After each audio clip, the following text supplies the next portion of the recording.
As an artist, one of the most elusive goals is to develop a unique style. The art world often idolizes those who stand out, those whose work is immediately recognizable, and those whose technique and aesthetic leave an impact. Everyone wants that signature style, that one that makes people say, that's your art. But there's a controversial truth that most artists avoid facing. Your unique style won't come from copying others. It might seem counterintuitive in a world where inspiration is everywhere, but true originality comes from within, not from mimicking another artist's work. Many budding artists waste years trying to find their style, believing it's something that exists out there, waiting to be discovered. They scour Pinterest, Instagram, and art books, searching for the secret ingredient to unlock that elusive aesthetic. But here's the hard truth. Style isn't something you find, it's something you create. It isn't a shortcut, and it's definitely not about jumping on the latest trend. It's about doing the work and allowing your artistic journey to shape your style over time. I can tell you from experience that when I first started drawing, I spent a lot of time imitating the work of artists I admired. Whether it was studying the photorealistic works of great masters or replicating the style of popular YouTubers, I thought that by copying them, I'd somehow develop a perfect style of my own. But what I didn't realize at the time was that all this imitation was holding me back. It wasn't until I stopped trying to replicate others and focused on my own approach that I began to truly evolve as an artist. It's tempting to copy what's popular or what others are doing because it feels safe. You can make beautiful art by following other artists' exact technique, and for a while that can give you the confidence boost you need. But over time, that type of imitation starts to limit you. It creates a comfort zone that stunts your growth, and worse, it keeps you from developing an authentic voice. The problem with copying isn't just that it's unoriginal, it's that it prevents you from taking risks and exploring your own creative boundaries.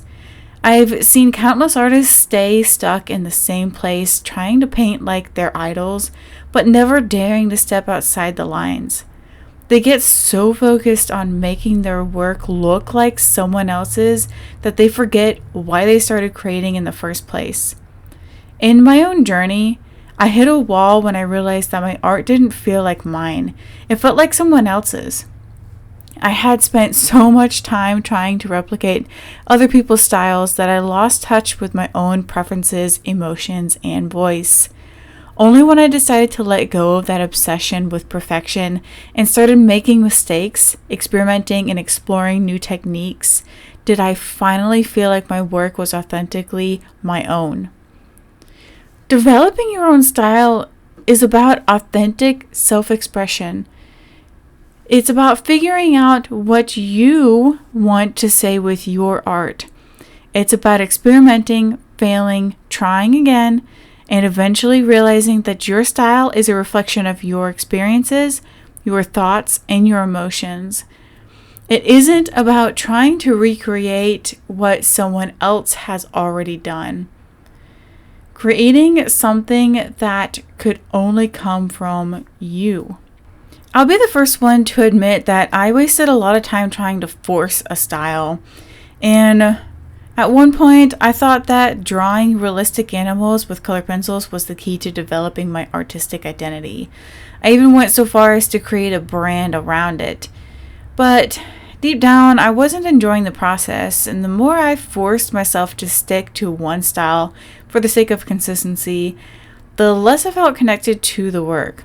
It wasn't until I allowed myself to explore abstraction, color theory, and other forms of expression that I finally began to feel like my art was a true reflection of me. That's when I realized that style evolves over time, shaped by your choice, preferences, and experimentation. One of the most controversial ideas about developing your unique style is that it doesn't come from a single source of inspiration or a magic technique.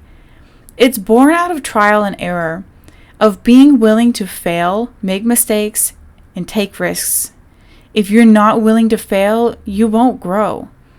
And if you're only imitating others, you'll never discover what makes your work truly stand out. I'll tell you a secret. When I first started experimenting with my art, I was terrified of messing up. I was paralyzed by the fear that my work wouldn't be good enough. But the more I experimented, whether it was playing with new color palettes or trying different mixed medias or stepping outside of my comfort zone, the more I started to see my own voice emerge. And that's when the real magic happened. If I had stayed stuck in my old ways, replicating what I thought would get me the most likes or praise, I would still be stuck in that cycle of imitation, never pushing myself to explore my true artistic potential. Instead, embracing experimentation allowed me to unlock new ideas and ultimately develop a more genuine style that felt like it was truly mine. Another important factor in developing your unique style is letting go of the idea of perfection.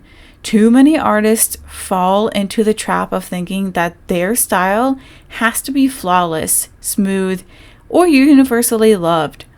This mindset is dangerous.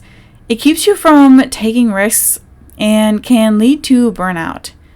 Perfection is subjective and it often gets in the way of creative freedom.